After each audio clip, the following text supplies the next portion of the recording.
Hey everyone, welcome back to Conversations in Pop Culture, where I have with me Cosplayer Wasabi. So, welcome to the show. Thanks, man. It's good to be here. Yeah, I am excited because I came across you on Instagram. You have a very cool cosplay with Mario, and there's two versions of that cosplay.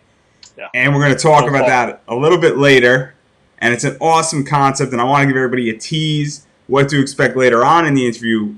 But before we get into talking about that cosplay and several others, I am curious how you initially got into cosplay and how that came about because you have several cosplays that are awesome. Thanks. I appreciate that.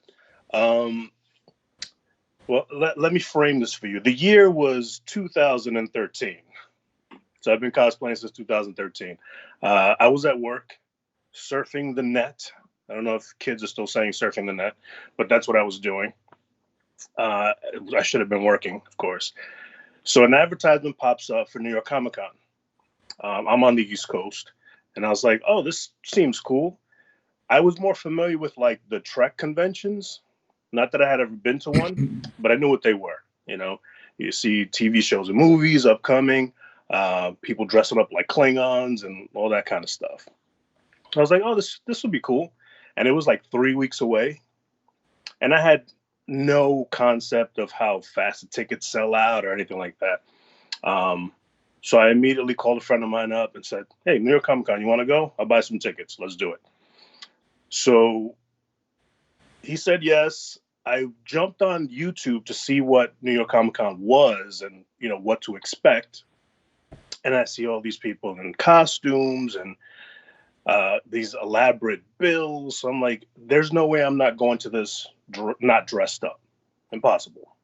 So I jumped online. I was like, what am I going to be? I don't know what to be. What am I going to be? Since I was a kid, I always wanted to be a ninja. So I said, ninja. Why not?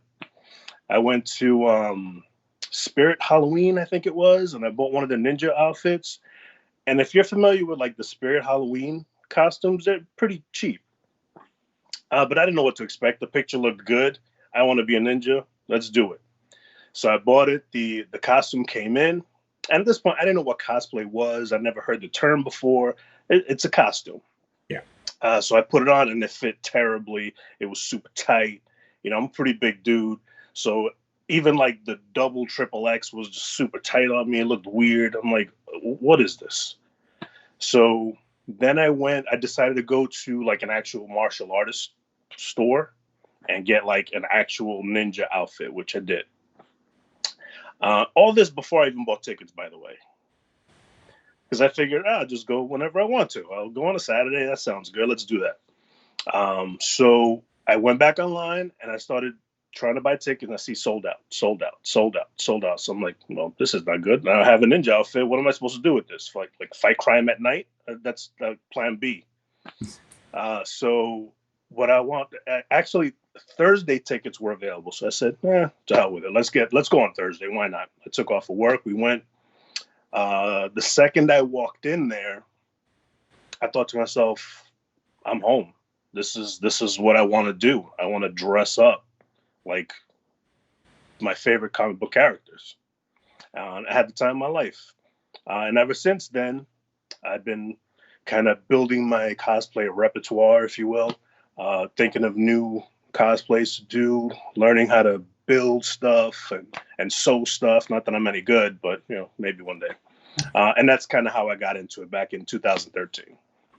And so I want to talk a little bit about Inside Baseball before we talk about several of them. And I'm probably going to miss a few, but we're going to talk about the big ones. But I do want to talk about the creation process and the Inside Baseball. So when you go out there and you want to cosplay a character and you like that character and some of your favorite comic book characters or video game characters, how does that idea come to your head? What is the inspiration for you? And what do you say, hey, I want to do this character versus another character? And how do you make that determination? Well, I've always been into pop culture and comic books and video games, and I've always gravitated towards certain characters. Right now, I'm most well known for Scorpion. Everyone knows me as Scorpion. As soon as I walk into a con, whether it be New York Comic Con or Heroes and Villains or whatever, you see the scorpion mask and the outfit, you know that's Wasabi. So I kind of gravitate towards, I guess, badass characters, not necessarily good, not necessarily bad, just kind of like not necessarily anti-heroes either, just I don't know, I guess badass, like Scorpion, Sub-Zero. A lot of my cosplays kind of center around Mortal Kombat fandom, which I love. It's one of my favorite. It has so many great, engaging characters. Um, and then I go back to my nostalgia days where we used to play Mario Brothers and all that kind of stuff. But my main thing really is because a lot of people kind of focus on the preciseness of each character.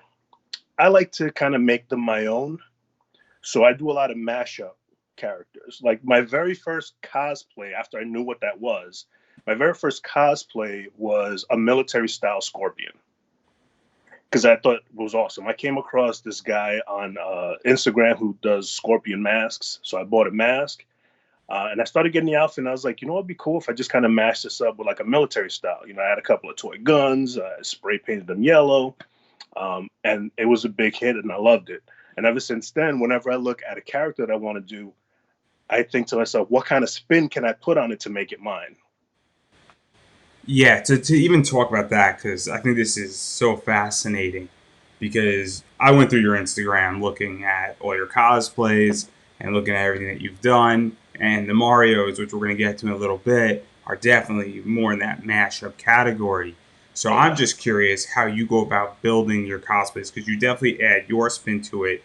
But as far as references and building off of positions and where does all that go into your methodology of really creating this and then taking your spin, and where do you even get the inspiration to do a spin? Because we see it now in the cosplay community, everybody's doing mashup stuff and there's a million directions that you could go. Oh, yeah. So you tend to go guns blazing or army blazing or more militant, for lack of a better word. Yeah. So, as I said before, ever since I was a kid, I wanted to be a ninja or some kind of in the field of karate or martial arts. So, aside from mashing things up with a military style, I also like to mash things up in like a ninja or a samurai kind of style, which is um, my first foray into mashing up Mario. Well, actually, no, it's my second. The first one was the military style because I actually did a military style version of Mario, um, which was my all-time favorite until I did the samurai. But as far as the characters are concerned, um, I kind of look at the color scheme more than anything. What colors they wear, what extra intricacies they have on their outfits, and then I say, all right, I want to take Mario and I want to be a samurai. So I'll look up a bunch of samurais, like I'll Google samurai and different outfits, armored samurai, the regular kimono samurai, all that kind of stuff. And then I just kind of look at it side by side and say, all right, I'm going to make this blue, make this red, put the yellow things here, do this and that. So I just kind of go through Pinterest, I go through Google, um, and I just kind of see what fits. I just kind of shove it together. Yeah, that is heard a lot from a lot of people I've interviewed. And when you shove things together, obviously problems come about. And Sure. I've had a lot of cosplayers on, and I've spoken to a lot of cosplayers. I think the number is now 30 or 40 at this point between my two shows.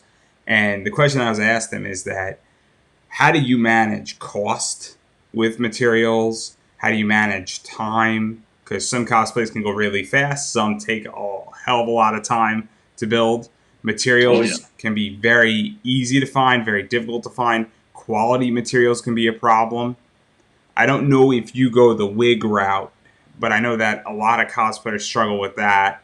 And then you also outsource your masks with Mhm. Scorpio, Sub Zero, Reptile, and a few others. And so, what is that entire thing like in balancing all those things? Because it's complicated in many ways Absolutely. to build all this out and do it, and then deadlines approach, and sometimes you can't even find half the shit you need. Yeah. I can't do wigs. I've tried in the past. There's certain characters that I want to do that kind of necessitated a wig. I did Wolverine, Logan. more specifically a few years ago, and I wanted to get a wig and style it because I shaved my head, so it's easy to just kind of put on a wig. Um, it's too hot. It gets too hot for me. I get so hot in these cons because it's so packed and it's shoulder to shoulder, and you got all this crap on. Yeah. So I tried to get a wig and try to style it. I just couldn't do it. So I wound up just kind of going with a cowboy hat, that kind of Yeah. look. Wearability is the word that's called. Wearability is a big issue in cosplay. Absolutely. Yeah, I couldn't do it. I can't do wigs. I've tried. I just can't. It's hard to even because sometimes I do a lot of helmets. I do a lot of stuff that kind of covers my head and my face. I've done Dread, Captain America, Captain America Punisher mashup, and all that is wearing helmets. So I kind of have to wear like a balaclava under, and then just kind of put that because it gets really hot, and that every few minutes I just got to take it off. I just can't. I don't know how some of these guys do it just hours at a time with all this stuff on. It's amazing. But as far as like materials and stuff go, there are cosplayers out there who build their the costumes from scratch, which is mind blowing and amazing to me. I think I'm more of a repurposer. You know, uh, when I have an idea for a cosplay, I think to myself, all right, what can I get that's close enough to this where I can modify it slightly and it works for what I need it. So a lot of my stuff, like I don't make a lot of my stuff. Like my Mario hat, like I bought one of the bamboo rice hats and I spray painted and I made the little M and stuff. But um, I didn't create it from scratch. From like, So to talk about that, what is that process like? Because there's a variety of cosplayers out there, and I'm very curious where there are people who go build stuff from scratch, and then there are people who do what you do, where they take something and they modify it, and so they have a base item.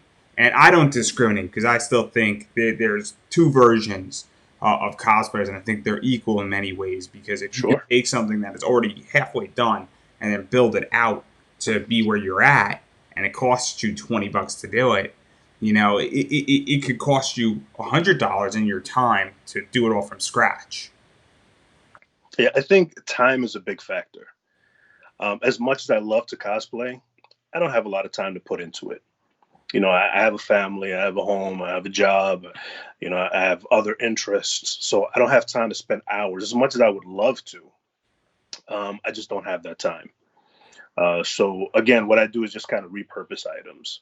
Whatever I might need for a particular cosplay, I'll get that and modify it however I need it. I'll paint it. I'll, add stuff to it, remove stuff from it, whatever the case is. In a lot of cases, I'll just flat out buy what I need, which I don't mind doing because, like you said, there are different types of cosplayers. There are like the purists who will create it from scratch and it's like this is cosplay, but if you buy a cosplay it's not really cosplay, which is bullshit. There are people out there making a living making cosplay, and I like to support those people as well. You commission stuff. I've been lucky enough to run into and know and befriend a lot of people who actually do commissions. Like my Mario was a commission from a good friend of mine that I met through the internet, through Instagram. And she was able to see my vision and create, the Mario that you see today, which is amazing. And so when you go out and commission something, how do you go balance the cost, and how do you even go reduce some of that costs? Because commissions can be anywhere from $50 for an item to 1,000. I've heard Oh, easily. stories. Yeah. And also could take time, and also there's a vetting process to some degree. And so I'm very curious about that creation because I hear it from a variety of other people. Somebody that was on my show, Sapphire Nova, and they do Yeah. commission work. And so she was on my show a while back, and her husband do commission work. And so that's a great example of somebody who does that type of stuff. And it could be, Yeah, absolutely. I mean, definitely have to balance that out because you don't want to spend $1,000 for a costume you're going to wear maybe twice in a year, unless you're going to walk around the house all day with it, which some of them I have, by the way. Um, but what I do is there are a lot of people trying to break into that market of commissions. Um, so those people tend to charge less because they're just starting out. They're experimenting with a lot of stuff. And when I do cosplay, they don't have to be perfect. They just have to be what I want them to be. you know, if that makes any kind of sense. Yeah, I also do. I have a couple of feature pages.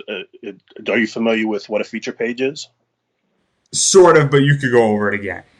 Okay, so a cosplay feature page is basically, let's say you, Andrew, have a cosplay. You want it to be seen by a larger audience. So you'll tag my feature page. If I like it, then I'll post it to my Instagram, and then more people will see it, follow you, and blah, blah, blah, blah. So I actually have a handful of feature pages that are relatively big within the cosplay community. One of them has over 200,000 followers. Another one over 100,000 followers. There's one that's just focused on armor builds that has over 20,000 followers. And the reason I bring that up is it kind of goes hand in hand with your question, where I'll reach out to someone who does commissions and say, if you give me a discount on this commission, I'll advertise your work on my page, which will potentially bring them a lot more customers. That's awesome. That's fantastic. And so now I want to get away from all the creation process and I want to get into the fun stuff here. And I want to jump the gun a little bit because we could continue to talk about this in the creation process. And I love all Sure. about creating. I'm a creator in a very different field in certain things, but it's not about me today. It's not about me. But yeah. And you mentioned Wolverine. So let's talk about Wolverine because you got two, maybe two and a half versions. You have X Force Wolverine, which I think is your. I have two and a half versions. Which is the half version? I think it's the yellow one because you got the mask of the yellow one, but I haven't seen any Yeah, photos I, of the yellow one yet. I haven't really fleshed that one out yet, so So I it's get that is kind of the half. so you got X Force, and then you got also more Logan without it, and more movie Logan is what I like to call it, Yeah, and sure. more cowboy Logan too. So how did these come about? And I know that Mig Slomo, I'm sure you know the name on Instagram. I'm probably mispronouncing it. Did the cow? Yeah, make slow mo. I think it is on Instagram. He's the one that made the Wolverine cowl for me. And so I don't want to mispronounce his name. It's Migslomo for anybody who's interested. And so, how did all of this come about, and what really was the inspiration behind this character? Because everybody knows Wolverine, but X Force is different from regular Wolverine, and it's also different Yeah, from Logan. I think everybody wants to be Wolverine, don't they? Whether you know who it is or isn't, you see a picture. I was like, yes, I want to be that person. I want to have claws that come out. I want to have the cool spiky hair, and I want to just slice and dice. Um, yeah, and talking about Meg Slomo, I actually came across his Instagram because there are certain tags that I follow, Wolverine being one of them, because I love the character and I always wanted to be Wolverine. And he had the same cowl build that I bought. He had made it already as a commission or for himself. I'm not really sure. And it was the X Force version, which is black and silver. And I literally wrote in the post, I need this in my life. He reached out. He said, just let me know. I sent him measurements. And shortly thereafter, I had a Wolverine cowl, and I wore it around the house all the time. It's one of the ones that I just wore around the house all the time. But yeah, I just wanted to be Wolverine. And then, where did the rest of that cosplay come from? Because there's claws, there's also the X Force, I guess, armor slash suit that Yeah, associated with that Wolverine. And so, where did all of that come from? Because it's great to have just the cowl, but you can't. I mean, technically, you can't go to a con with just the. yeah. You could You just can't. wear a suit and a cowl. You could be like classy Wolverine. You can Um, do it. You can do it. And it might not be a absolutely. bad cosplay for anybody who wants an idea. It might be actually really, really funny. And then you introduce yourself as Iron Man, and that's the joke right there. But where did the rest of that cosplay come from? The claws, I got commissioned from another page that I found on Instagram. I forgot what their name is, but the claws are awesome. They're very quality work. Um, the vest I bought, I found it somewhere. I googled something. I forgot how I came across it, but it's actually a GI Joe vest from the movie that came out for GI Joe. And if you notice, a lot of people's cosplays, they have that same armor, but they modified it to whatever they're trying to do. And then it has the X Force X on it, which is just a sticker. I literally just put a silver sticker on the chest, and then it was like army pants and some, military boots that I had. Yeah, and so how was this received? Because obviously this is still a well-known Wolverine cosplay. It's X Force, but it's not traditional Wolverine. And so how is this received? And there's some cool photos as well with this one out in winter time, which I think is a nice touch on it. That was pretty good. I've worn it only once to a con, which was a New York Comic Con. I forget which year, 2015, whenever it was. And people loved it. I mean, you see the Wolverine ears, and it's like, oh shit, that's Wolverine. Let's go take a picture. So people wanted me to cut their heads off, and just take two out and just leave a middle finger up. People were asking a lot of crazy stuff, but it was a lot of fun. A lot of people loved it. I personally, I loved wearing it. Got a little bit hot. I was stopped a couple times at New York Comic Con. I did a couple of interviews as Wolverine. I did the whole voice. The low raspy voice, which I kind of lost my voice after the day. But it was a lot of fun. It was very well received. And to even talk about wearing that at a con, why haven't you worn it at other cons? And why hasn't it been brought out? Because I don't think it's quote unquote retired like a few others. But is it just that other cosplays have taken more center stage? Or how does that all work with you when you figure out what to wear, when to wear it, and when to bring something out and when to put it in the closet? I think it's a combination of those things. I try not to wear the same cosplays because the main con that I go to is New York Comic Con, and then throughout the year I'll go to like Heroes and Villains and Apple Con and a bunch of smaller ones. But the big one is New York Comic Con, and whenever I go, I always try to bring different things. I'm pretty deep in the community. Everyone knows who I am because of my cosplays and because of my feature pages and all that kind of stuff. So people know who I am. But I like to bring different things. The New York Comic Con is usually 4 days. Well, it's always 4 days, and I always go all 4 days. One of the days I'm always Scorpion something classic or military or something, and then I like to change it up the other 3 days. So it's not retired. I haven't worn it again because I want to flesh it out a little bit more. I wasn't 100% happy with the way that it came out. There's some embellishments that I like to make, and just try to flesh it out a little bit more. I do have another mashup with Wolverine that I'm working on for whenever the world opens up again. Hopefully next year, New York Comic Con will be open, and I'll be bringing a mashup of Wolverine with that cowl. Then. Well, can you drop us a hint of what it might be if you still feel inclined? Absolutely. I don't mind at all. It's going to be a samurai version of Wolverine. It's going to be a samurai version. Well, we're going to table Across. that. We're going to table that for right now because I don't want to push too further on it.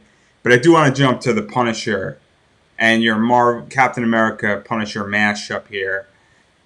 So how did that come about, and what was that idea? Because obviously now we're entering the world of mashups. Mashups are fun. People do a lot of cool stuff. Gender bends. Anime meets comics. Different things. Everything is the sky here. So, where did this idea come from? Well, it goes back again to just being a badass character of the Punisher. Like I've done regular Punisher. I was in a Halloween shop because whenever I come across, I have to walk into a Halloween shop, even if I'm not looking for anything in particular. And I saw a shield, Captain America shield, and I was getting ready for New York Comic Con, whatever year that was, and I was going to do Punisher, and I said it just kind of clicked in my head. Captain Punisher would be awesome. I'll just draw a skull on this thing, get the helmet, put a skull on that thing, put a skull on this thing, and I'm Captain Punisher. And then I started Googling it, and that character actually exists in the comics. A little different from the way I portrayed it. But I'm like, this is awesome. And so, obviously you bring this out, and people know the Punisher, people know Captain America, but how was the response to that? And did people sort of get it, or how did they view it all, or did they know what you were doing, or did they just think you were the Punisher? I think people got it because the shield itself had the Punisher. Like if I didn't have the shield, it's like, oh, Punisher is wearing a hat. But the shield kind of brought it together. It's like, oh, it's like Captain Punisher. People were screaming out Captain Punisher to, get my attention to take pictures. And the one thing I've noticed at New York Comic Con, especially, there's so many Punishers there. There are so many Punishers. So whenever we see each other, it's kind of like the dogs when they're crossing the street and their ears kind of prick up. It's like, oh, look, another Punisher. Let's go hang out and take a picture together. So I have like 100 pictures of me and like different Punishers. So what is that like? Because certain characters flock to other characters in the cosplay world, Sure. and other characters don't have that same position. So what is that like when you be the Punisher? And I don't know if it's the same feeling with Mortal Kombat characters, but what is that like to know that, man, you have a version of the Punisher, somebody else has it, and you're all like to happy to see each other, and it's almost like a mini community, and it's a sub community in the. Oh, that's exactly what it is. I mean, it's awesome when you're recognized for the work that you put into a certain character, and someone sees that and they want to take a picture with you, even have a conversation, whether it be about the character itself or just talk to you because you're kindred spirits. You're both Punisher. It's actually so much more intense with Mortal Kombat characters because there's so many of them. And every time I wear Scorpion or Sub-Zero, I also do Reptile. People are just screaming out Scorpion, Reptile, Sub-Zero, and it's usually people wanting me to kill them. Do a fatality on them. Can you kill my girlfriend? Sure, no problem. And there's so many Mortal Kombat characters, and you always come across a bunch of Scorpions, a bunch of Sub-Zeros. So it is a little family, it's a little community. You people can relate to that, and it's awesome. Yeah, and let's just jump into Mortal Kombat because that's what you're known for. That's Absolutely. what most of your Instagram is, your Yeah. Wasabi Vision Instagram. And I'm sure you're going to promote that in a second or later on in this interview. But let's talk about Scorpion first because Scorpion is interesting. And I think that's kind of what you're known for. So, what even drew you to Mortal Kombat before we even get into the cosplay side of it? I mean, who doesn't love Mortal Kombat? Everybody loves Mortal Kombat. People who are heavily into fighting games knows Mortal Kombat, plays Mortal Kombat. Even people who aren't into fighting games, like you just asked a random person out in the street, or your significant other, name a Mortal Kombat character, they'll name Scorpion or Sub-Zero or Goro or whoever. Everybody knows Mortal Kombat. And the initial movie was awesome, by the way. I don't care what anybody says. And they're doing a remake, and I'm looking forward to that. But it's Scorpion. Like, who better than Scorpion to cosplay? And the outfit is awesome. The backstory is awesome. The mythology behind the entire game is awesome. So I have to be Scorpion. And let's talk about this because you got a few Scorpions. You got a few different ones with masks, and you have two different masks with Scorpion. One by Gear Props, one by Yep. Darb Designs. Yeah. Also, I think there's Scorpion with the chain. Also, I think there's one where you're pulling a gigantic ornament. Yeah. So out Yeah. there, that's a really funny picture in a lot of ways. That's Scorpion Claws, by the way.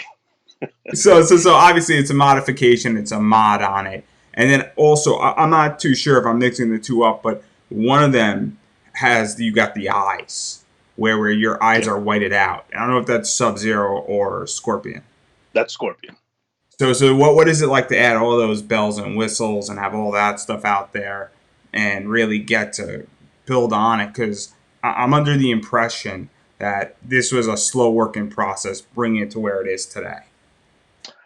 Yeah, absolutely. And by the way, the Scorpion Claws, my girlfriend dressed up as Sub-Zero, and she was Sub Santa. So she was like in a blue Santa suit, and we took a lot of awesome Christmas pictures. Yeah, there's a lot of different versions.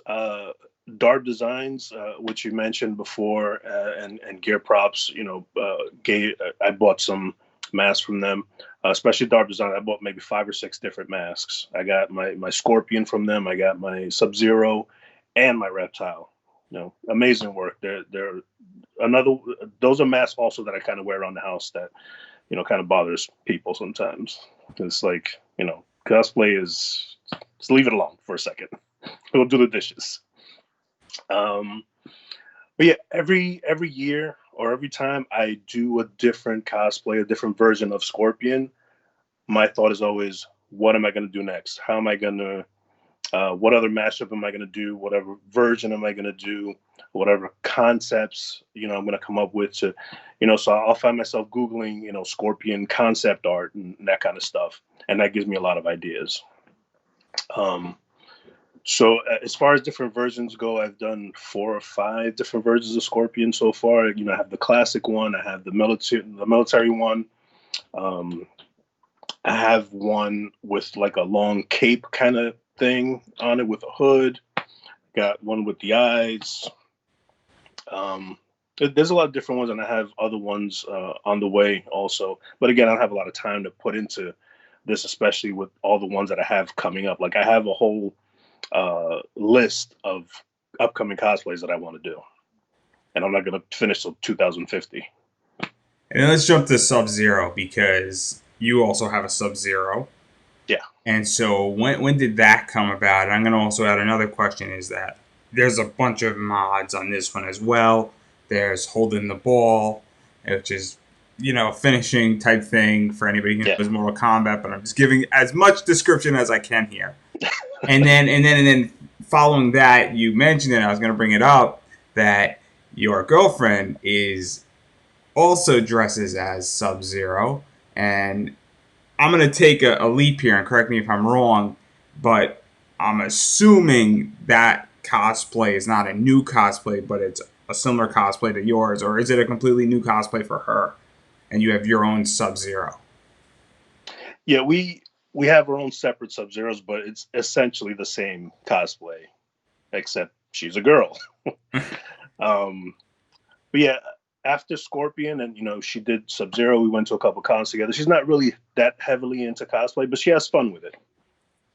I just kind of thought to myself, yeah, we're kind of enemies in the mythology of Mortal Kombat, but we should be on the same clan too.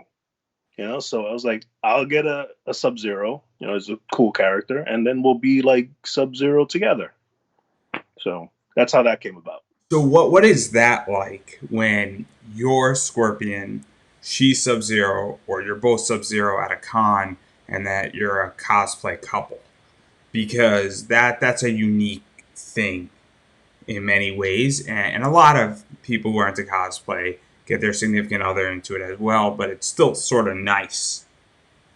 Oh, absolutely. I mean, we've been at a couple of cons where we had complementing outfits like Sub-Zero and Scorpion, or Sub-Zero and Sub-Zero. We've also been at cons where she's an entirely different character and I'm an entirely different character, and we're just kind of hanging out. But when we're both Sub-Zero, or I'm Scorpion, she's Sub-Zero, we get absolutely mobbed. Because one, it's awesome to see 2 characters from the same fandom together. That's always an awesome thing for people to see. But 2, you have a female version of Sub-Zero, and then you have the male Scorpion, and we're kind of, we got past our differences and now we're in love, So we have a lot of pictures of us kissing with our masks, and holding each other and stuff like that. And people, they go crazy with that kind of stuff. And we have a blast. There was one year, a few years ago, we were at the New York Comic Con, and she was Sub-Zero, I was Scorpion, and we were kind of in the middle of the floor. We couldn't walk around anymore because there was so many people. So I was like, let's just post up here. Let's just hang out. We'll talk a little bit. We'll take in the atmosphere. And we just got mobbed by people wanting to take photos with us, which is awesome. I loved it. It was so claustrophobic. She kind of started feeling a little ill, from the whole, it's very stuffy environment. Yeah. So I was like, all right, let's go outside and get some air. We couldn't take 2 feet with people, without people bombarding us all the time. So we literally had to take our masks off and take off a bunch of stuff so we can actually get outside. Otherwise, we wouldn't have made it. But isn't that nice too, to some degree? And it means that people are interested in it. And Oh also, yeah, New York Comic Con, just so everybody understands, if you're listening to this, I am originally from New York. I live in DC. I've been to New York Comic Con once. I do not want to go back, not because it's not a cool environment. It's just so busy and complicated, and oh yeah, it's a nightmare to navigate it. And there are problems, and that convention center is not equipped for New York Comic Con. It is absolutely not, and the Javits Center should be torn down, in my opinion, and rebuilt. But I digress. But what is that like, though? Even though she was feeling claustrophobic and not, you need to take things off to get outside. But it also says that you hit a point, whether you hit characters, people want to see your characters, people like your cosplay, or they like the fact that you're a couple. So what is that? yeah. It's a very good compliment. Oh, absolutely. And as much as she was kind of feeling out of it, I was secretly loving it. I'm like, we can't take two steps without being bombarded. This is awesome. This is what we came for. We're dressing up to get the attention of people, to see the kind of work that we put in, and to put like a lot of smiles. There's a lot of children there too, that they see you as Sub-Zero, and they're like, "Oh, look, it's Sub-Zero!" Like I'm the actual dude from It's the game. real. The way I describe it is that it takes a concept from a video game and it makes it real, and it Sure, brings it to life, and it makes it go from just being fictional to being touchable, if that makes sense to anybody. absolutely. And so, and especially when you have a 7 year old or an 8 year old or a 10 year old, you know, I'm 27. I know that a video game, and I still am impressed with people who are cosplay, but it doesn't have the same marvelous effect that it does on a 10-year-old. Oh, absolutely. I mean, so many times I've had kids, even older than seven, teenagers sometimes, talk to me as if though I'm taking a break from the game and I just jumped out of the console to just kind of hang out with the regular people. Um, and I think that's so funny, but I'll play the role. Yeah, I'm Scorpion. Sure, why not? Let's take some pictures. So pretend to slice your head open. Yeah, I'm taking a break today. No, there's no Scorpion in Mortal Kombat if you play today because I'm here. So that's always fun. That's awesome. That's awesome. And then the other one I want to talk about with Mortal Kombat is Reptile. And that's the green one, everybody. That's the green one. In case you It's don't a know green Mortal one. Kombat, we Scorpion is yellow, Sub Zero is blue, Reptile is green. So when did Reptile come about, and what made you go that route with Reptile? Because there's a bunch of Mortal Kombat characters. Absolutely. And like I said before, Mortal Kombat's always been one of my favorite fandoms. Um, so I feel very connected to a lot of the characters I played my whole life since like 1982. Um, so, like, I want to play as many Mortal Kombat characters as I can. I want to cosplay as many as I can. I want to do Raiden at some point. Um, but the natural progression was, the third most popular ninja within the game is Reptile, arguably. And I said, of course, I have to be Reptile. So I got the mask, I got the suit. I never actually put it all together and went to a con. I haven't done that yet. I don't know why. I think other things kind of took precedence over that. The cosplays kind of took precedence. Um, so I haven't really debuted it, for lack of a better term. But I've worn the whole thing. I've taken pictures. I don't know if I ever actually posted anything. I don't remember. But it's just the natural progression of all the ninjas. I can't do all the ninjas because then you have Tremor and uh, Rain, and I don't have that time or money to do every single ninja in Mortal Kombat. Although there are certain characters that I do want to get to eventually. And what are those characters you want to get to eventually, to put you on the spot a little bit? That's right. Raiden. I just mentioned Raiden. I want to do Raiden. I want to do a version of Baraka. Um, so if people aren't familiar with Baraka, he's basically, he has like these claw things that come out of his arm. He has a giant mouth full of sharp teeth. I want to do a more human version of that, where the teeth aren't necessarily coming out of my mouth, but it's more of a mask. So it's like if Baraka was a real life person kind of thing. Um, at different versions of Raiden, because there's regular Raiden, there's Dark Raiden, who's like he's all in black. Um, so a couple of those Goro I was thinking about, but I can't walk around with all those arms. It's just a little too cumbersome. Maybe I'll just have someone stand behind me, and then I'll be Goro like that. So those, and then I kind of go into other video game franchises, and I know you asked about Mortal Kombat, but it kind of goes hand in hand with like other video game fighting franchises like Tekken. There's Hayachi Mishima. He's the old guy with the hair. Akuma. So there's a lot of fighting characters that I'd like to do outside of Mortal Kombat as well. Are you going to be going into Street Fighter 2, or is that a territory you don't want to go into? Because that Street Fighter is very saturated in the cosplay world. It is, but there's no boundaries. If there's something that I like to do and I would like to do it, then I will do it. Like if you go to any con or go to anyone's Instagram page or whatever, you'll see 100 million Spider-Man. Everybody's Spider-Man, everybody's Deadpool, everybody's Harley Quinn, and you kind of get like another one. But I still can appreciate that. If it's something you want to do, then do it. You're doing it for you. Like, just do not do something because the whole world is doing it. Do it because you want to do it. Fair enough. Fair enough. People go cosplay, we want to cosplay. But now we're talking about video game franchises. So let's talk about this Mario concept, which is the whole point of this entire interview. 41 minutes in, we get to the point of the interview. So we're going to the Mushroom Kingdom here. And I know how that sounds. I know exactly how that sounds. It's That's all right. To sound a certain way.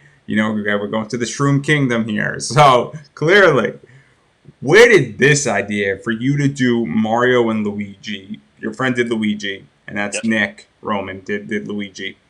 And so where did this entire concept come about? Because you could do traditional Mario, Luigi. You could do Fire Mario and Luigi. You could do Raccoon Mario. I don't know if Luigi had a raccoon version. I'm not too sure in the game. I don't remember.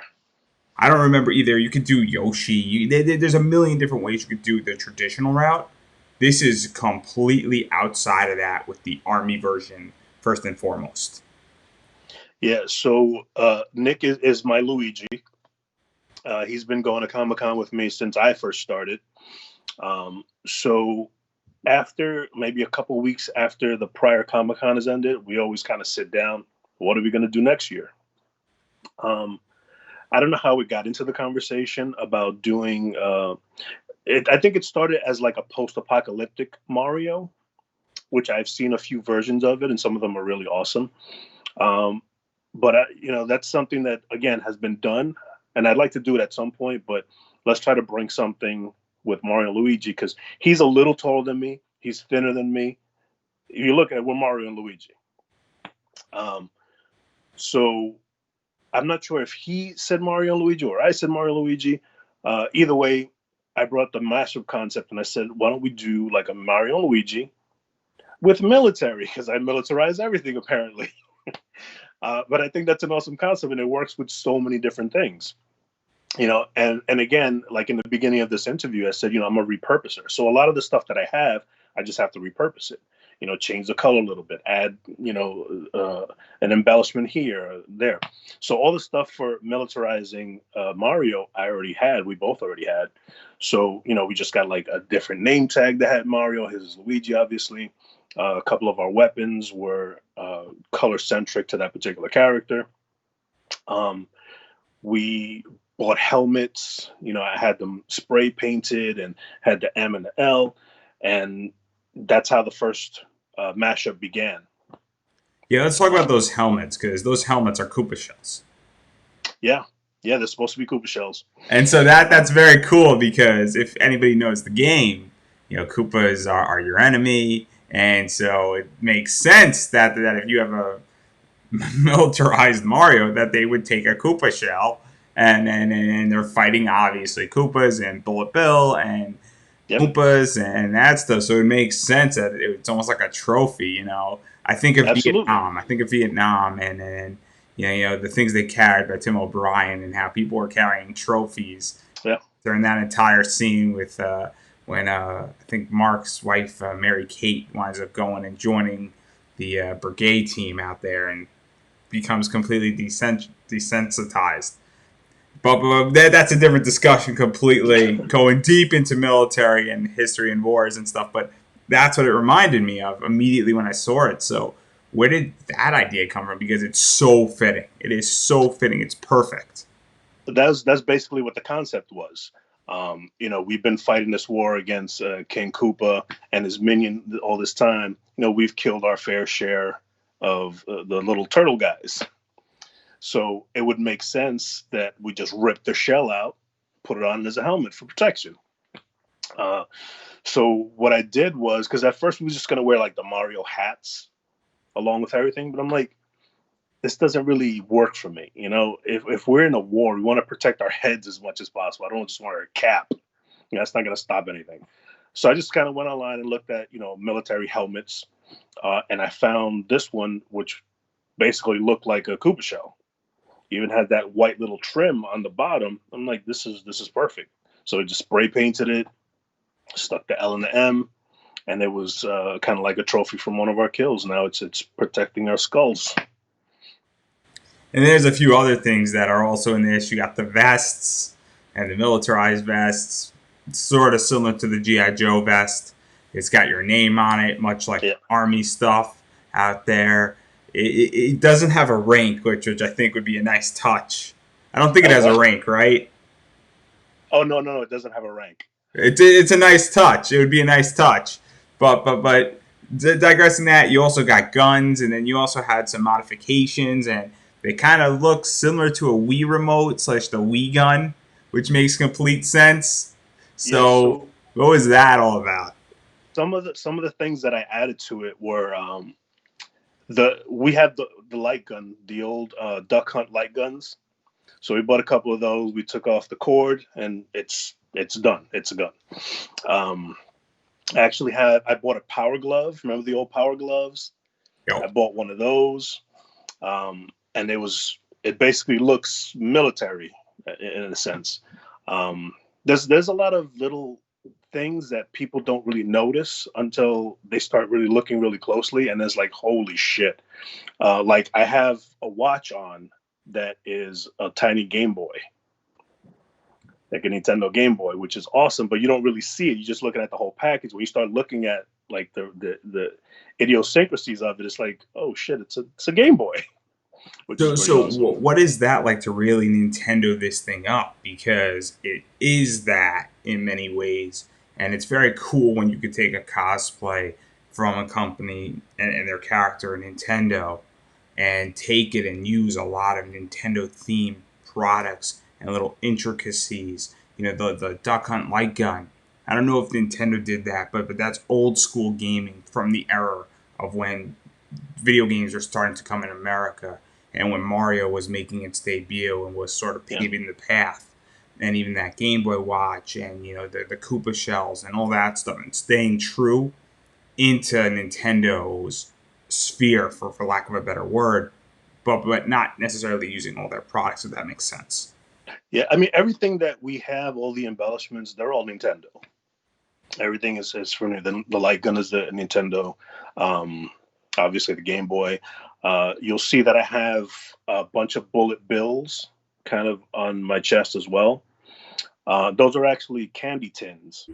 Like you buy little candies, it comes with a little candy inside, but it looks like like a legitimate shell, like a bullet.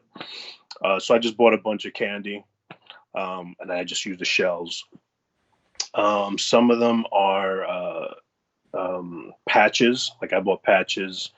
The Nintendo controller patch, I just kind of stuck it on there with some Velcro, stuff like that. Some bob-ombs. I got a couple of those also, the little wind-up ones.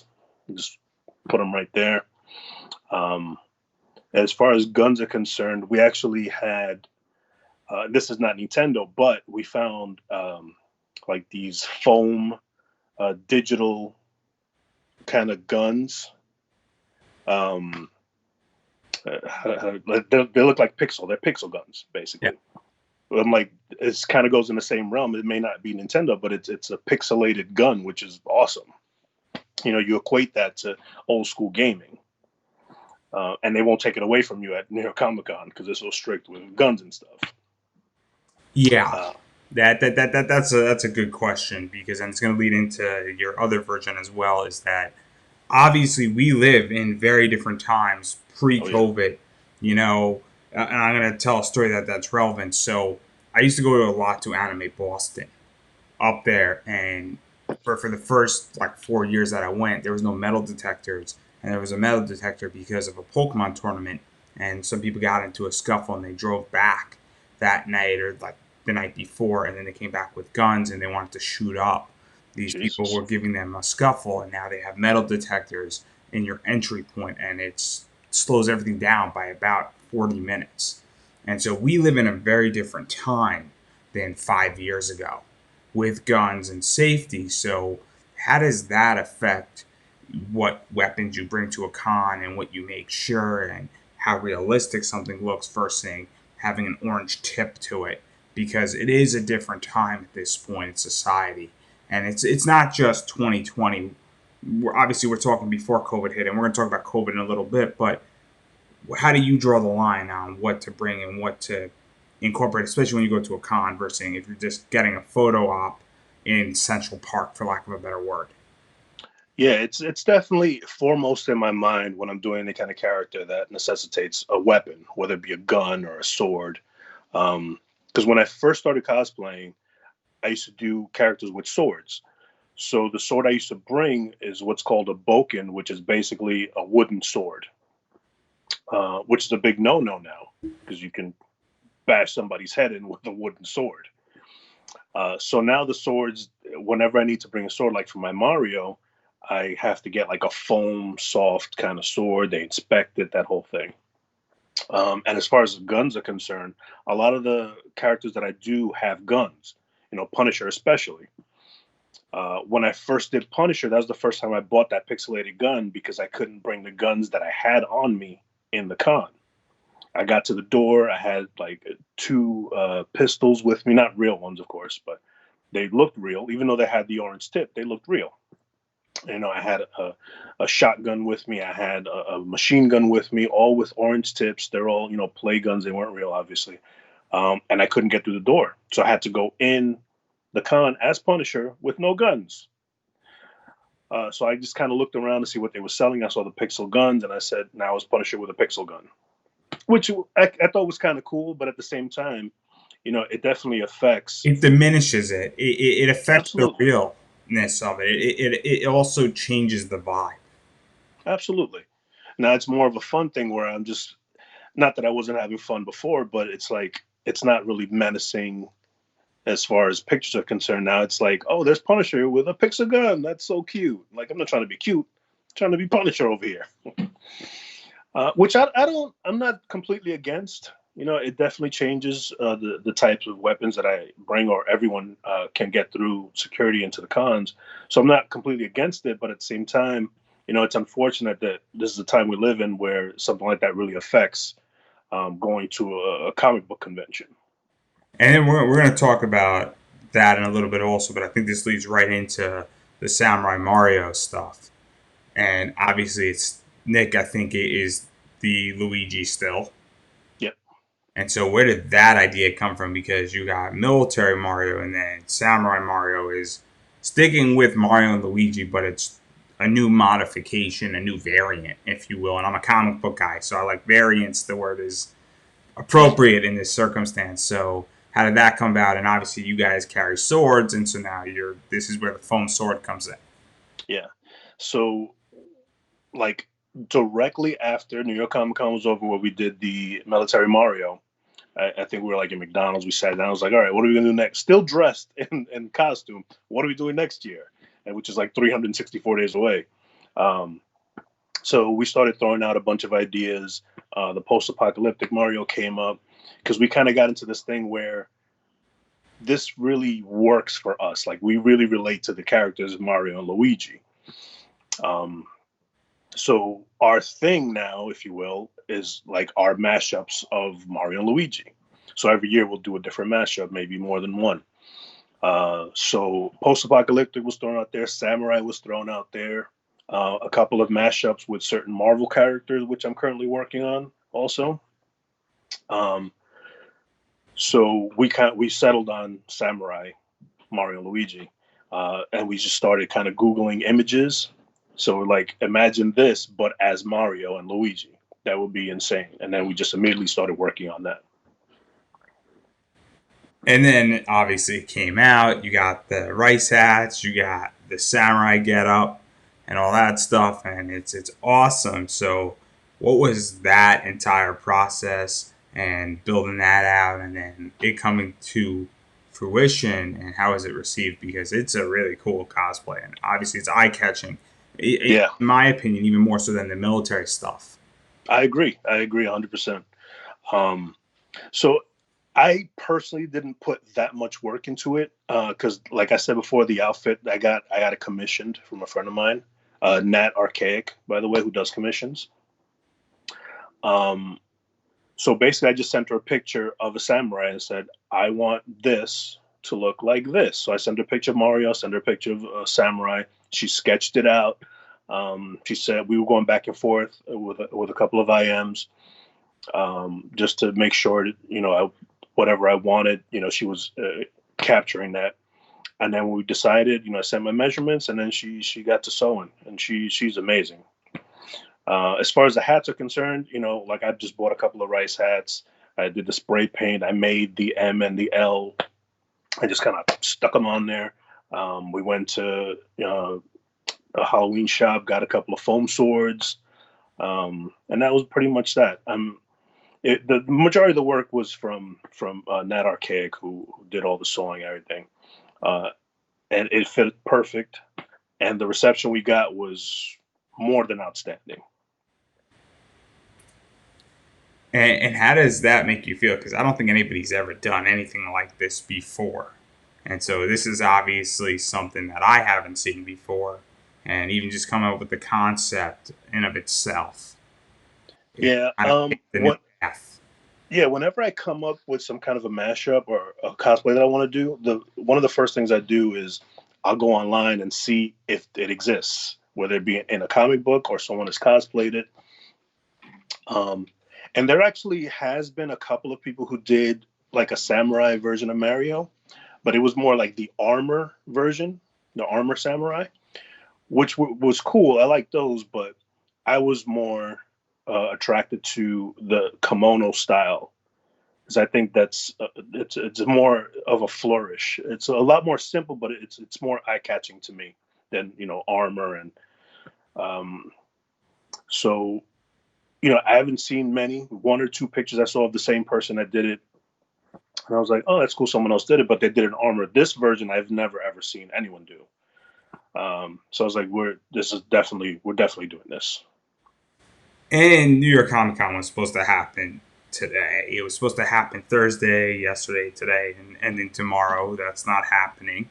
Yep. And obviously this year has been messed up, but what was going to be next with this Mario and Luigi, that if there was going to be another version coming out in a continuation, or is there something in the works that you have an idea or you're still throwing an idea around? Yeah, there's this year would have been the next iteration of our mashups, and that was a mashup with Mario and Luigi and two of the Marvel characters.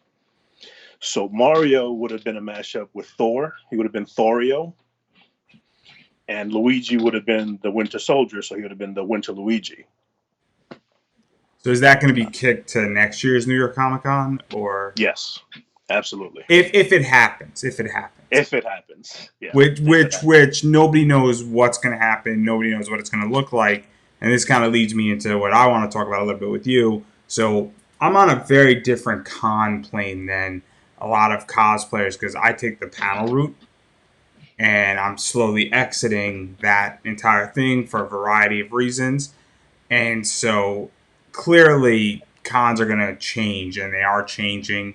And so I'm curious due to COVID how you think cons are going to change and how you've been affected and how it's going to affect cosplayers, both on small people and people who are cosplaying because they want to be there and they buy a ticket to do it, to people who are getting paid to be there and make money doing this and selling autographs. And there is a differentiating component to that. And when you're there and somebody's taking a picture with you, they're just stopping and you're happy to do it. But then there's a whole guarantee autograph section that's also gonna affect. And there's so much to talk about with that, but we don't have to get into all the little details. Yeah. Obviously, there's going to be a big impact because of COVID. Even when we're out of the woods, it's still going to be on people's minds. I don't know, because even if it's, I've been having this conversation kind of with myself. Even if cons and things start opening up in 2021, do I feel comfortable enough to still go to these things?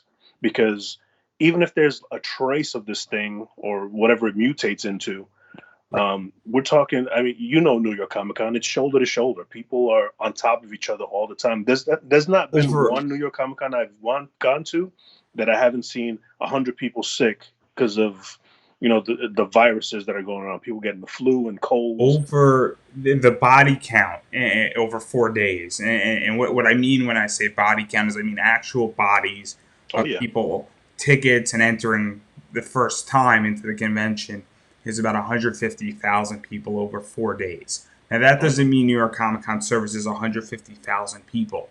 That just means that if you go 4 days, you're counted 4 times. Yeah. At that so, when the main reason I go to New York Comic Con, especially, and I keep bringing up New York Comic Con because, again, that's my number one con. I do little ones here and there, but New York Comic Con is my big con. I go for the cosplay. Like, I'm very rarely on the floor. I don't really go to panels. I don't really care about that kind of stuff. I don't buy the merch. I don't really do that kind of stuff. I'll take a couple of laps just to kind of get the feel for the environment. But for the most part, I'm outside where the photographers and all the cosplayers are, taking pictures, hanging out with friends, that kind of stuff. But even still, those places are very, very busy as well. Even though you're outside, it's not the same as being inside with all those people, but you're still shoulder to shoulder with people on the outside. Yeah, and to even talk about this, and the reason why I bring this up is because obviously the way New York Comic Con works is that I'll briefly explain for those who don't know. A lot of those guests and those celebrities and even some of those cosplayers are paid or issued guarantees, and then if they sign autographs, that's counted against them, or they're issued a pay fee or an appearance fee. And the whole thing is that's what your ticket covers. Your ticket is divided into 3 or 4 categories. It's the space and the rent that's due. It's paying those guarantees or appearance fees. It's also paying some of the people who get paychecks from New York Comic Con and the organizers. It's also paying for all the volunteers who get shirts. It's paying for some of their hotel rooms and things like that. And then anything else kind of gets kicked over into it. And so that's how it works as far as the corporate level. And if all of a sudden, I'll drop a name, Jessica Nigiri doesn't show up, that affects who shows up to come to New York Comic Con. It also tests the credibility for certain reasons, and it shouldn't. It shouldn't. She should not be the credibility standard. It should be the exact opposite. And then on top of that, the other side is that how many people are going to feel comfortable to go into it. We're also heading into a rough economy. No question about that. Things are not going to be the same coming out of when this thing ends. Things will get back to normal eventually, and I'm a small business owner, and I run a side hustle that I know firsthand exactly how that feels and what's going on. It might be slightly Mortal Kombat related, but I digress. I have 2 covers that are up on eBay that are Mortal Kombat related from Zenith that are Reptile and Scorpion, of all people. But obviously people are going to have less money, people are going to be going less, and then also people aren't going to be so comfortable to be next to one another, not to mention masks and wearing masks and how that's going to affect cosplay. And I don't know if you're going to feel comfortable with people standing right next to you saying, pretend to cut my head off. Yeah. They're going to be within like a foot of you or 6 inches of you. I mean, I don't feel comfortable getting my mail or being in CVS right now. And I live in DC with a mask and I go to CVS and maybe there's 10 people in there, and I'm not 100% comfortable, let alone going to a con that has 50,000 people within a 100 foot radius of me. No, you're absolutely right. I mean, and I have a family too, so it's not just about me, and my health and well being. I don't want to go have fun, go to a con, and then God forbid bring something home to my family, and then it affects us as a whole. Even if it's open, New York Comic Con, especially if it's open 2021, I even doubt that I would attend because of those reasons. And also, you're not getting paid. If you were getting Exactly. paid, 20 grand, it changes the dynamic dramatically. Sure. That this is how I feel as a panelist, is that I've never been paid. I've done 50 of these, and again, it's not about me, but I think it speaks to the point. I'm now not so gun ho on going to cons because A, I'm not getting paid, and then B, they're gonna cut my audience in half in that room, and then now you're not going to compensate me for any of this. Like, I'll wait a few years, and honestly, I'll do something like this, where I'll do my panels on Facebook for free on this, and say, hey, if you want to donate, feel free to donate if you actually care. Something along those lines. So given all this, and given cons aren't going to be back, or the credibility and the safety of them, because we all knew cons weren't safe. Con crud is real. This just proves it even further. Oh yeah, absolutely. So I'm curious where you think it's gonna, and cosplay is gonna be going virtually, because there's Instagram and you have feature pages and things like that. But where do you think it's going as far as virtual and interacting in that fashion? Because we're starting to see a lot of companies experiment with that, and some of it's doing really well, and some of it's doing horrific. Wizard World is failing. I think New York Comic Con's not doing too good virtually right now. Yeah, yeah. I think you hit the nail on the head. People are going to be, companies are going to be experimenting a lot with virtual cons and that kind of thing. I don't think it's going to go anywhere. I think it's going to fail because I don't think the virtual con is really what people want. They enjoy the community. They enjoy being around people, their friends. Um, I think from my experience and what I've seen, I don't think people care that much about their own safety, to tell you the truth. I mean, I work in the city, so I go into the city and, a lot of people wearing their masks and, they're being conscious of the situation that we're in. But, I pass by basketball courts and people playing basketball, being up on people face to face, sweating all over each other. And I'm seeing that more and more. I think people, if they feel that this virus needs to be canceled, they will just cancel it. Not to say that it's just going to stop, because obviously it's not going to stop, but I think people would sacrifice. They don't want to sacrifice their in the moment, their summers, their cons. That they don't want to sacrifice that to, be safe in the future.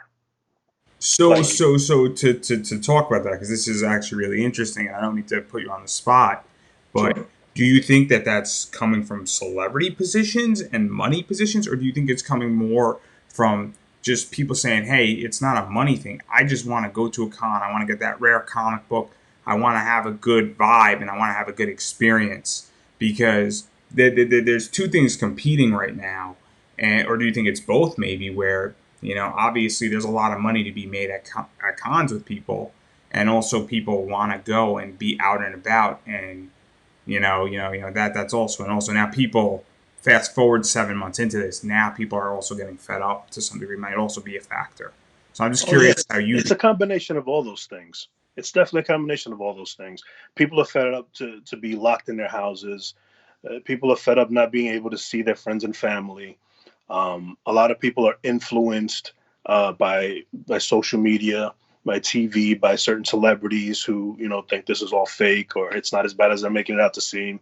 And like, oh, if this person is okay, then I'll be okay. It's also been politicized extremely. Absolutely, It's been politicized from day one. It doesn't matter absolutely, what side, both sides have done it. It's been beyond politicized. absolutely.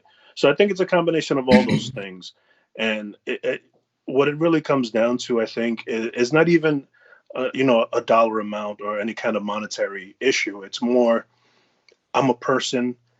I need my freedom. So I'm going to take my freedom, whatever freedom means to you. And even to go off of that, how do you think that? Because I think I agree that is coming. That is coming. I think it's going to be a big clash with cons and state governments, because really state governments are the ones that are in control much less than the federal government on this position. Hmm. I think the federal government has very little influence. I mean, they can force influence, but I think it's going to be a big clash between cons and governors and legislatures. I think that that's coming down the pike, and I also think that people are going to, I don't want to say revolt, but it's going to be clear that the people are going to be steering the ship and not necessarily cons or government. And so what do you think is going to happen to this entire community? Because I think there's going to be a fracture, and I think that there's going to be some people who say I'm going to go do this, but then there's going to be a bunch of people, and I think you're in the group that's going to say I'm just sitting this one out. Yeah. I think this is definitely a double-edged sword, because as much as you want to stay safe for you and your loved ones, um, if you keep businesses, no matter how big or small, closed long enough, they can no longer sustain. So now we're in a situation where, do we continue to keep the world closed until this thing is over, whenever that is may or may not happen, or do we need to start opening stuff up, which we have in the past, but then they don't take the proper precautions and then they have to reclose. So people losing money, and in New York specifically, because I live in the tri-state area. New York is businesses are losing a lot of money. Now what do you do? Like, a lot of the mom and pop shops, they're gone. They can't sustain that kind of closure for that amount of time. Where they have to be open. Yeah, they have to be open, exactly. Like, one of the things that I remember reading about was GameStops. GameStops were on their way out already before COVID, but now with COVID that they had to close, like, how do they sustain that? Their You shares know? actually just went up like a day ago because they just tied up with Microsoft. Oh, did they? Microsoft is helping them update their stores of all things, and their shares. They just entered a partnership with Microsoft for that, Oh, which is actually a really good thing. Which shows who they think is going to win the war here between Sony and Xbox. But I digress there. And so I'm curious about this as well with because I'm on the panel side and I see things very differently. Where I want as many people in my room as possible because I have a variety of this podcast. I have another podcast. I have an entire class. I have a website. I have products that I sell, and I'm trying to advertise and grow my social media. And I view it as a pathway and almost a funnel, slightly ineffective funnel, but a funnel nonetheless. As well as a lot of my stuff gets live streamed anyway and gets to my audience who can't be there, which is my real audience and not actually the con. But how do you foresee cons limiting attendance and spacing things out and even limiting who can take photos and where photos can take place and all that stuff, even going forward once we're out of the woods? And how would you feel and how does that make you feel that cons would have more control over this? Because it definitely cramps cosplay, cramps the idea of freedom and positioning and that vibe and what people go for. I mean, you said you go to cons for cosplay. There's a variety of people who go to cons for cosplay. I personally enjoy cosplay, but that's not my sole reason for going. My reason yeah, for going is CGC grading and presenting. And obviously, if cons start limiting that, how are you going to feel and how's that going to affect where you go and what you do and what happens in your world? yeah. Honestly, I think that's next to impossible to do. Um, a con is a community effort. You know, you can't say, all right, we're going to go to con half capacity, but you have to stay 6 feet away from everyone. That's you can't do it. It's impossible. Either it has to be open or it has to be closed. I mean, you can't do three-quarters capacity, half capacity, whatever you want to do. But in the long run, you'll be losing money. So I don't know if it's the best thing to do as far as financial viability is concerned. But you can't keep people away from each other, especially in a community setting like a con. Cons are also chaos in And many. they're chaos. Yeah, absolutely, absolutely. Because like I said, like I usually just stay outside. I don't even go to the floor.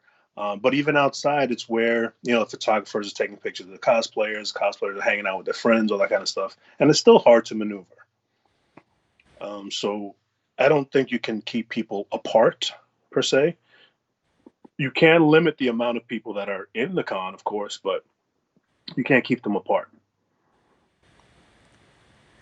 Yeah, I think I agree, and this is a very tricky circumstance, and it's not. Nobody knows the answer. Nobody knows where anything is going to land. Nobody knows how everything from the comic side and signing and grading and artist alley is going to be affected to the merch and Oh yeah, merch is going to be affected to ticket sales and people being confident all the way down to cosplay and into me, which is panels and fan panels at that, and even paid panels and all that stuff. New York Comic Con has over 80% paid panels, yeah, which is insane if you think about it. It's not really for the fans.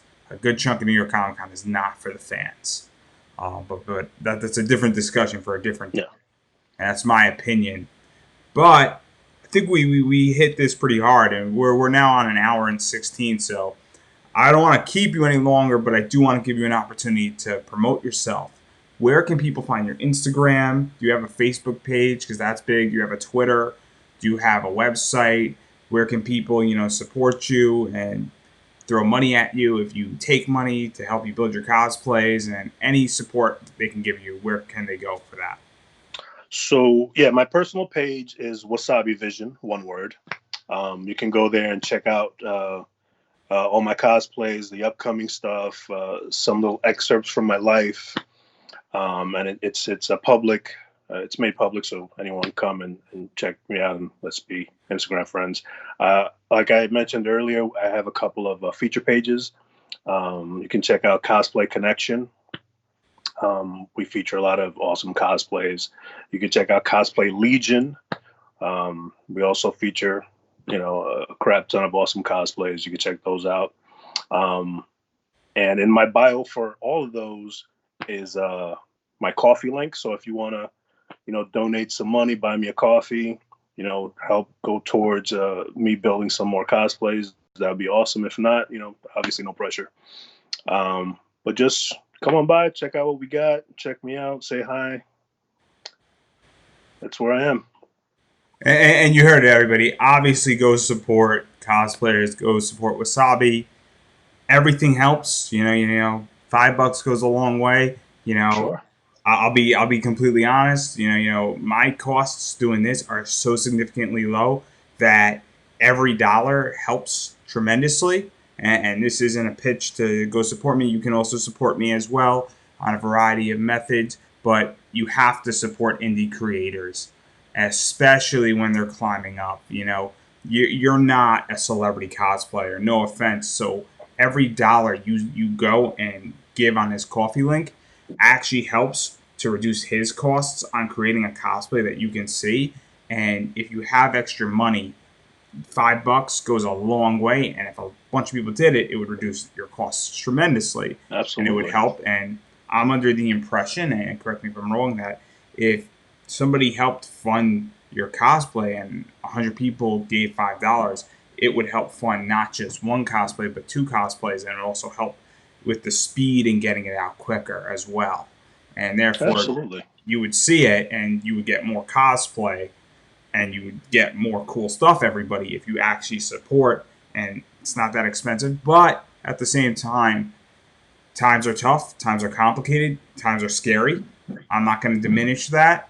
Nobody knows what's going on with COVID. Nobody knows exactly what it is at the moment. We know it's a problem. We don't know exactly how big of a problem it is. We are seeing effects of it. We haven't necessarily seen the root of the problem per se at the moment.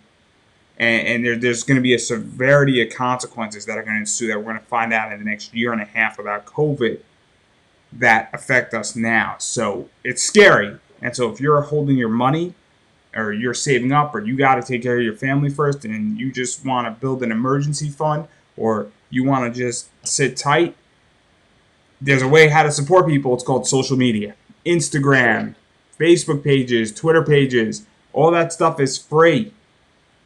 And it's super important to follow Wasabi on Instagram. Is probably the best way because you actually get to see the photos. It's free. Instagram is free. Doesn't cost you a damn fucking penny, everybody. That's right. So there's no excuse anymore unless you have one excuse. You don't have internet or electricity. And if that's the case and you're watching me, then clearly we have to have a conversation because you need help. And I don't know how you're watching me without internet or electricity. And I want to know if there's a business opportunity here that we can put some cable companies out of business. And we'll get rich in the process. So please, if you're watching this without electricity or internet, please contact me because there's an opportunity for me to make money and you to make money, but more importantly, me to make money. So please, That's the most important thing. Me. Please contact me. That is your only excuse. Otherwise, if you got extra money, support, Coffee link, definitely check that out, as well as social media. I think that's a wrap. You got anything else you'd like to say? No, just reiterating what you said. Support your cosplayers, from the people who are just starting out to the people who are on top. We all make our own significant part of this community, and we got to support each other. And I think that's a wrap. All right. Thanks for having me, man.